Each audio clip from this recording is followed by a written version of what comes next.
La información presentada en este show es de naturaleza educativa y no constituye asesoramiento legal ni crea una relación de cliente y abogado entre el presentador y los asistentes. Los espectadores son responsables de cualquier acción que tomen basada en la información presentada. Se recomienda buscar asesoramiento profesional antes de tomar decisiones importantes. Este programa es presentado por Monarca Insurance Group and Multiservice Corp y AR Law Group. Como este programa ninguno, informamos a la gente de los nuevos cambios y del acontecer legal. Entrevistamos abogados y especialistas y hablamos de todo el contenido general. Dale, comenta, comparte y dale like, porque ya empezó el programa, que aquí están los tiburones de la ley, respondiendo preguntas de lo que acontece en esta rama. Ley 1, hablamos de temas legales. Ley 1, entrevistas con especialistas. Ley 1, como este programa ninguno. Ley 1. Volvemos nuevamente con un show más de Ley 1. Adrián, ¿cómo estás? Yo bien. Yo bien, Pablo, yo bien. Qué bueno, me alegro mucho. Entiendo que hoy vamos a hablar de taxes y la responsabilidad de la gente que viene de afuera de los Estados Unidos y viene muy seguido a los Estados Unidos y qué consecuencias de impositivas tiene. Ya, ponerme serio. Ya, vamos a hablar de un tema serio. No vuelvas a hacer eso más. Sí, Pablo, efectivamente. Hoy vamos a hablar de un tema muy importante, un tema de lo que me apasiona a mí, que es impuestos. Pero esta vez vamos a hablar de, básicamente, qué ocurre si usted es una persona que viene muy a menudo a los Estados Unidos. ¿Cuáles son las posibles implicaciones tributarias que usted tiene si viene mucho a los Estados Unidos? Partamos de la idea de que vivimos en una ciudad que le dicen la llave de las Américas, ¿no? Aquí vienen muchas personas constantemente, de todos los países del mundo, Latinoamérica específicamente. ¿Por qué te ríes? ¿Por qué te ríes? Vamos a ponernos serio. Yo no sabía que le decían la llave de las Américas. Sí, the Key to the Americas. Claro, es el Miami International Airport. ¿No es el door? ¿Eh? ¿No es la puerta? No sé, esa parte no la sé. Si es la llave, si es la puerta, honestamente no sé. Yo sé que abrimos, de alguna manera o de otra, abrimos. Está bien. Y vienen muchas personas acá. Y una de las cosas que ocurre es que muchas personas vienen constantemente sin saber que la visita constante dentro de un año puede traer implicaciones impositivas. ¿Cuáles son estas? Vamos a hablar específicamente qué es lo que es. Como ustedes saben y como ya yo he informado anteriormente, la persona que es ciudadana residente de los Estados Unidos, ¿ok?, es sujeta a impuestos a nivel global, ¿ok? Worldwide taxation. Pero ¿qué pasa si usted no es ciudadano o residente de los Estados Unidos? Esto significa que usted tiene un estatus migratorio en los Estados Unidos, pero usted es un residente fiscal. ¿Y qué es lo que es un residente fiscal? El residente fiscal puede ocurrir voluntariamente o por accidente. ¿Cuál es el residente fiscal que ocurre por accidente? La persona que viene constantemente de visita a los Estados Unidos, a Disney World, o tiene un negocio acá, o tiene muchas amistades y viene constantemente. Hay una cosa que se llama el Substantial Presence Test, o el examen de presencia sustancial en los Estados Unidos. ¿Qué significa esto? Que si usted tiene un agregado de 188 días de permanecer en los Estados Unidos, usted se convierte en residente fiscal y cae bajo el régimen de un residente o un ciudadano de los Estados Unidos. Quiere decir que usted es sujeto a impuestos a nivel global. Eso es si está más de 188 días corridos. Sí, eso tiene una fórmula. ¿Cómo son corridos o 188 en un periodo de 12 meses? Agregado, en 3 años. O sea que no tienen que ser todo, en 3 años. En 3 años. Entonces, ¿cómo funciona? Se cuentan todos los días del año actual. O sea, el año donde se va a determinar que si usted cumple con el requerimiento del Substantial Presence Test, se va a determinar este año, por ejemplo, 24. Usted tiene X cantidad de días. Entonces, esos años se le va a sumar un sexto del año anterior y un tercio del año anterior. Si esos tres dan como suma 188 días, la persona es sujeta a impuestos en los Estados Unidos como un residente fiscal. O sea, a ver si te entiendo. No es la cantidad de días necesariamente que estuvo en los 2 años anteriores, sino que la cantidad de días que se suman es de acuerdo al año corriente. Año corriente, el año anterior y el año anterior a ese. Un tercio. Exactamente. O sea que, a ver, si el año pasado estuvo X cantidad de días, en realidad puede ser que todos esos días no cuenten, porque va a depender de la cantidad de días que estuvo este año. Bueno, también, como toda regla, tiene su excepción. Si usted está en Estados Unidos estudiando, por ejemplo, usted sigue siendo una persona no residente fiscal porque está bajo un proceso de estudio. No estás aquí para asentarte o quedarte en los Estados Unidos. Si vienes por un tratamiento médico, durante la pandemia hubieron muchas personas que vinieron y cerraron la salida del país, y eso es como te quedaste involuntariamente, por ende no calificas bajo el Substantial Presence Test. Si vienes a Estados Unidos a hacerte un tratamiento médico y ese tratamiento se extiende, un tratamiento por cáncer, una cirugía, algo así, también usted puede pedir una exención al Substantial Presence Test. ¿Eso hay que pedirlo o califica automáticamente? Eso se pone a la hora de hacer la preparación. ¿Qué pasa? Una persona que no es residente de los Estados Unidos, no es ciudadano de los Estados Unidos, no es sujeto a impuestos en los Estados Unidos, a no ser que tenga cierto ingreso en los Estados Unidos, y de eso vamos a hablar un poco más adelante. Cuando esa persona tiene ese ingreso, ¿verdad? El formulario 1040NR o 1040 Non-Resident, para las personas que no son residentes, tiene un formulario, el Schedule B, donde dice cuántos días usted permaneció en el año, por ejemplo, el año de los taxes. Vamos a hacer que ahora está haciendo el 23. Y te va a decir cuántos días usted permaneció en el 23. Cuántos días usted permaneció en el 22. Cuántos días usted permaneció en el 21. Esos todos tienen que sumar menos de 188. En todo caso, si suman más de 188, entonces se puede hacer un Tax Treaty Position, donde tú dices, sí, yo estuve aquí 188 días, pero el tratado de X país me permite a mí decir que el que tiene obligación sobre el ingreso que yo generé o que yo tengo es el país mío de origen, no Estados Unidos. Eso es lo que se llama un Tax Treaty Break. Pero qué interesante, porque si, por ejemplo, si vos, vamos a suponer que la persona viene a Estados Unidos, mencionaste, tiene amistades, o viene por algún tratamiento médico. Si no tiene ingresos en este país, es decir, viene con dinero que gana fuera del país y acá no tiene ninguna producción, ninguna compañía, ni propiedades, no tiene nada que genere dinero. Yo no sé si la gente sabe que tiene que a fin de año hacer posiblemente una devolución de taxes. El problema es que si cumples, a ver, por lo general la persona no lo sabe. Uh-huh. Ahí donde está la clave, es el desconocimiento. Hay personas que vienen, por ejemplo, como tuvimos nosotros una amistad en común, que yo le hice el comentario y cuando yo le empecé a decir el procedimiento, él se quedó preocupado. Porque, menos mal que él no cumplía con ese requerimiento. Pero si él llega a cumplir con ese requerimiento, ¿qué significa? Que ahora él tiene que declarar impuestos como si fuera un residente y un ciudadano de los Estados Unidos. La única diferencia es que es un residente fiscal de los Estados Unidos. O sea, ¿qué significa esto? Que no tienes un estatus migratorio en Estados Unidos, pero tienes la obligación fiscal de un residente o un ciudadano de los Estados Unidos, que es el ingreso generado dentro de los Estados Unidos, fuera de los Estados Unidos, y eso incluye cuentas bancarias, inversiones, negocios, dividendos, todo ese tipo de cosas. O sea que si esta persona estuviera en Estados Unidos pasado los 188 días y se convirtiera en un residente fiscal, al menos por propósitos impositivos, como lo dice la palabra, tiene que declarar sus ingresos fuera del país. Correcto. Cae bajo el régimen, o sea, pasa de hacer un 1040 NR non-resident a hacer un 1040 regular. Y por ende ahí tiene que poner absolutamente todos los ingresos que él tenga en Estados Unidos y fuera de los Estados Unidos. Ahora, ¿por qué te digo que por lo general la persona no se entera de que tiene que hacer esto? Cuando esa persona tiene lo que se llama FADAPI income o ingreso FADAPI. ¿Qué significa esto? Lo voy a decir en inglés. Suena precioso, te digo. Sí, lo voy a decir en inglés. Fixed, determinable, annual, periodic income. ¿Qué significa esto? Intereses, regalías, dividendos, ganancias por negocio.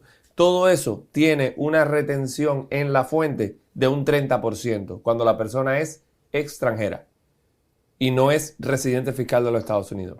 Cuando la persona es residente fiscal de los Estados Unidos, ya ese 30% no le aplica porque también es como el stick and the carrot, ¿no? Sí, vas a tener que hacer la declaración de impuestos como una persona residente de los Estados Unidos, pero también tienes los beneficios de una persona residente de los Estados Unidos. ¿Cuáles son estas? Por ejemplo, que me estabas mencionando. la persona que trabaja, vamos a terminar y entonces hablamos del otro. Pero tienes los beneficios, como es el Standard Deduction, tienes los beneficios de los créditos que se le dan a los residentes, los ciudadanos estadounidenses, tienes el beneficio de hacer lo que se llama el Foreign Tax Credit, es decir, sí, yo soy residente fiscal, yo tengo que declarar mis impuestos del dinero que yo he ganado alrededor del mundo entero, pero también tengo la posibilidad de decirle al gobierno de los Estados Unidos, este dinero que tú quieres poner sujeto a impuestos o taxarme este dinero, ya yo pagué impuestos en otros países. Y entonces tienes que demostrarle a Estados Unidos a través del formulario F-116 que es Foreign Tax Credit, es créditos pagados por impuestos foráneos. Ok, o sea que es probable que aunque vos hagas la declaración, si tus impuestos fueron pagados en algún país fuera de Estados Unidos donde se generan, entonces vos juntás esa declaración y puede ser que no tengas que pagar taxes adicionales. Correcto. Ahora, ahí hay una clave, porque muchas personas dicen, bueno, yo pagué los taxes en Colombia, por ejemplo, pero es que los taxes tienen que ser de acorde a los taxes que impondría Estados Unidos. O sea, lo que el código establece. Tú tienes que incurred and paid, pero antes de eso tiene que ser levied. O sea, el gobierno tiene que decirte, me debes este dinero, lo vas a pagar y lo pagaste. Son los tres para tú entonces, en caso de una auditoría, siempre digo, en caso de una auditoría, esos tres tienen que ser demostrados para tú decirle al gobierno, ese dinero que yo pagué allá, me lo tienes que acreditar aquí entre este mismo dinero que tú me quieres poner ahora impuestos. Claro. A ver, por ejemplo, si bien recuerdo, una de las cosas que estábamos hablando con esta persona que viene seguido, es que más o menos su escenario es que él gana dinero desde Argentina, tiene empresas en Australia y tiene empresas en Europa. Correcto. Entonces, si él viniera a Estados Unidos, por ejemplo, vamos a decir, se queda 3 meses en Estados Unidos, se va 2 semanas, un mes, se va a México, vuelve y se queda 3 meses más, y se va un mes a Europa, y después vuelve y se queda 3 meses más. Él va a tener que declarar, porque se pasó de la cantidad de días, los ingresos que él tiene fuera de Estados Unidos en todo el mundo y mostrar si pagó los taxes en cada uno de esos países donde generó dinero y hacer los impuestos de Estados Unidos, aunque él solamente esté acá de vacaciones. Correcto. Y te voy a explicar más, pero vamos a una pausa comercial y ahora te explico algo más interesante que eso. ¿Más interesante que eso? Oh, Wow. sí. Ley 1, como este programa ninguno. Ley 1. Monarca Multiservice. Para trámite migratorio. Monarca Insurance Group, a Multiservice Corp, ofrece los mejores planes médicos en toda la nación y siempre en tu idioma. Además, brinda todo tipo de trámites migratorios. Desde la aplicación de asilo político, permiso de trabajo, ajuste de estatus, ciudadanía y parol humanitario. Llámanos hoy al 305-908-2995. 305-908-2995. Ley 1, como este programa ninguno. Ley 1. Y seguimos entonces en Ley 1 y el interesante mundo de las leyes. Adrián, nos estás poniendo al día con la parte impositiva de gente que puede calificar como residente impositivo sin siquiera vivir en los Estados Unidos. Correcto. Estabas mencionando, antes de irnos a la pausa, mencionabas el típico escenario, ¿no? De una persona que va a diferentes países y viene a Estados Unidos, se excede los 188 días, todo ese tipo de cosas. Yo tuve un caso parecido donde la muchacha básicamente vivió en Estados Unidos, se fue a Colombia. No era residente ni ciudadana de Estados Unidos. De Colombia brincó a España, de España volvió de nuevo a Estados Unidos, luego después se asentó en Colombia, luego se fue a España, todo eso en un periodo de un año.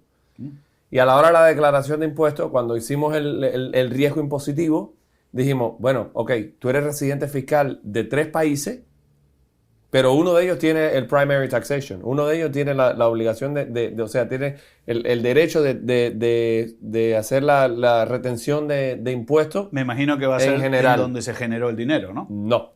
Es donde la persona se asiente o diga que es lo que se llama home country. O sea, esta muchacha, por ejemplo, estuvo en Estados Unidos de vacaciones, se fue a España a estudiar y luego se fue a Colombia a vivir. Sale de Colombia, vuelve a vivir en España y luego viene a Estados Unidos a estudiar. O sea, entonces, es como que, ok, y ahora, ¿cuál es tu casa? ¿Dónde vivís? Claro. Y entonces, cuando miras el código del IRS, el código establece que cuando a la hora de determinar dónde la persona vive, no solamente se ve donde la persona está físicamente, sino donde la persona se congrega, donde la persona voluntarea o hace actividades cívicas, o sea, el votar, el pertenecer a un partido político, el ir al congregarse en una iglesia, ese tipo de cosas. Si ese país no es el país donde esa persona está residiendo en ese momento, en este caso era Colombia, y esa fue la posición que yo tomé, el país es Colombia y por ende el que tiene el derecho a taxar es Colombia, que daba la casualidad que era el que menos impuestos estaba cobrando de los otros países. Pero se demostró y hay que hacer un informe, hay que presentarlo, hay que tener todo. O sea que se puede complicar bastante rápido. Sí, sí. Además de eso, existe lo que se llama el Model Treaty de los Estados Unidos. Básicamente, ¿qué es esto? El Model Treaty es un tratado hecho por Estados Unidos. Si vas a la página del Tesoro, pones Treaty, United States Model Treaty y te va a salir. Y es básicamente Estados Unidos diciéndole a otros países, este es mi tratado, ¿lo aceptas o lo dejas? Y entonces ahí van, por ejemplo, Estados Unidos negoció con la Unión Europea ciertas cosas. Yo tuve que hacer un caso con un cliente francés que era parecido y entonces una de las cosas que decíamos era, bueno, ¿quién tiene la obligación de taxar? ¿Estados Unidos o Francia? Y resulta ser que era Francia, pero Estados Unidos también tuvo ¿cómo se llama esto? Cierta responsabilidad a la hora de taxar. Pero con un tratado, nosotros bajamos del 30% al 15%, al 0%. Esta persona sacó de los Estados Unidos alrededor de $2 millones sin pagar un solo impuesto, solo basado en la interpretación, junto con el abogado de Francia y acá, del tratado entre Francia y Estados Unidos. Y entonces, en ese caso, tuvo que pagar los taxes en Francia. En Francia. Yo debo decir, qué raro, porque Francia es segundo. Pero bueno, ¿y qué pasa cuando es al revés? ¿Qué pasa cuando es al revés? Ahora fue que caí.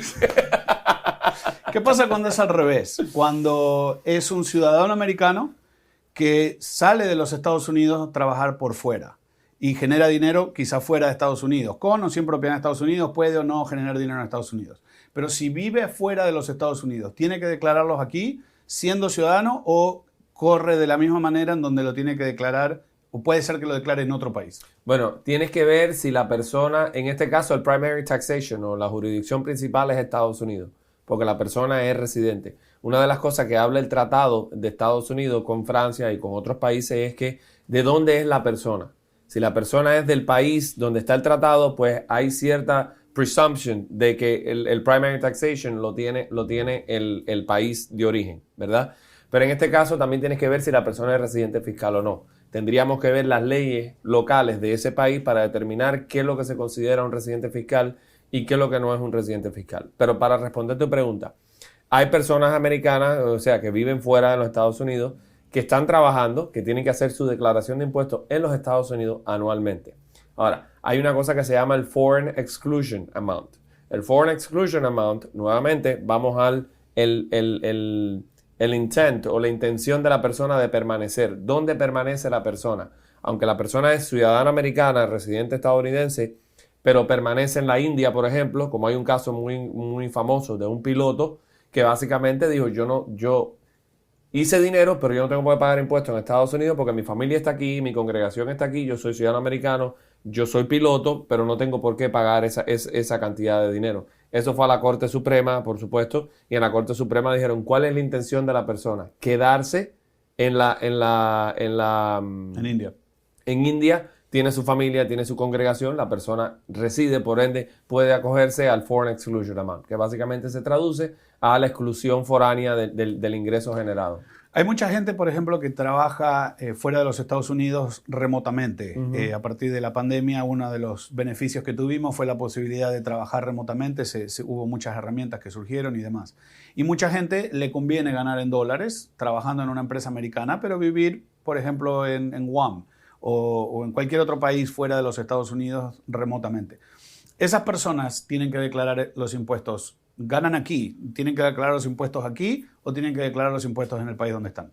Bueno, esa persona, si tiene un W2, por ejemplo, acá, porque si trabaja para una empresa americana, pues se sobreentiende que tiene un W2, a no ser que sea un 1099, pero esa persona tiene que declarar impuestos en los Estados Unidos. As a matter of fact, le están haciendo retención en la fuente de su W2 y tiene que declarar, tiene que conciliar, como siempre digo, tiene que conciliar la cuenta bancaria de él con la del IRS para asegurarse que todo esté bien. Pero ahí hay algo un poco más enredado todavía. ¿Qué pasa con el Estado? Hay estados que tienen impuestos, ¿no? Entonces hay un caso muy famoso que se llama el caso de Wayfair, que es básicamente el que estableció la potestad de un estado de taxar, por así decirlo, o sujetar a impuestos el ingreso de una empresa en ese estado específicamente, aun cuando la empresa no esté presente en el estado, ¿no? ¿Qué significa esto? O sea, no es donde vive la persona, sino donde reside la compañía.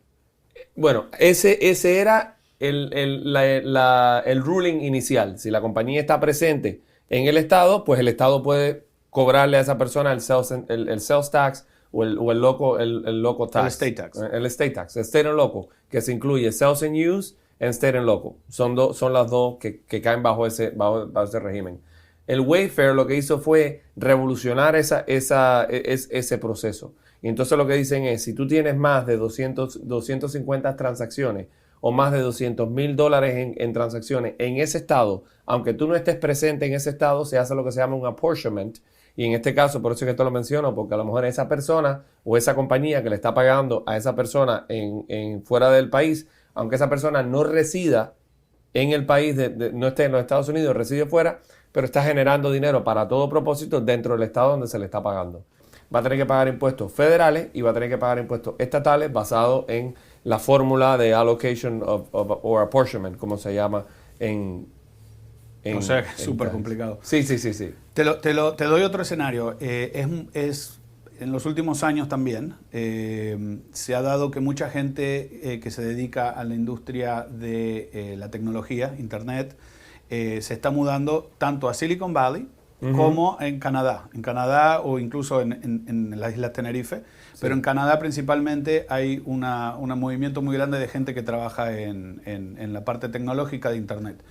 Si es un americano que se muda a Canadá y empieza a trabajar en Canadá, ganando en una compañía canadiense, ¿tiene que reportar en Estados Unidos o reporta en Canadá, que es su lugar, donde vive? Ahí es diferente porque Canadá y Estados Unidos tienen un tratado. Y como debido a la cercanía, igual que México tiene un tratado, el famoso NAFTA, el National North Atlantic... North American Trade Agreement o algo así. Financial Trade Agreement, creo que exactamente. Básicamente ahí ya es diferente porque está el Mono Treaty que tiene Estados Unidos con Canadá y arriba de eso está también el NAFTA. Entonces ahí por lo general se requiere que se vea un especialista de ambos lados, de Canadá y de Estados Unidos.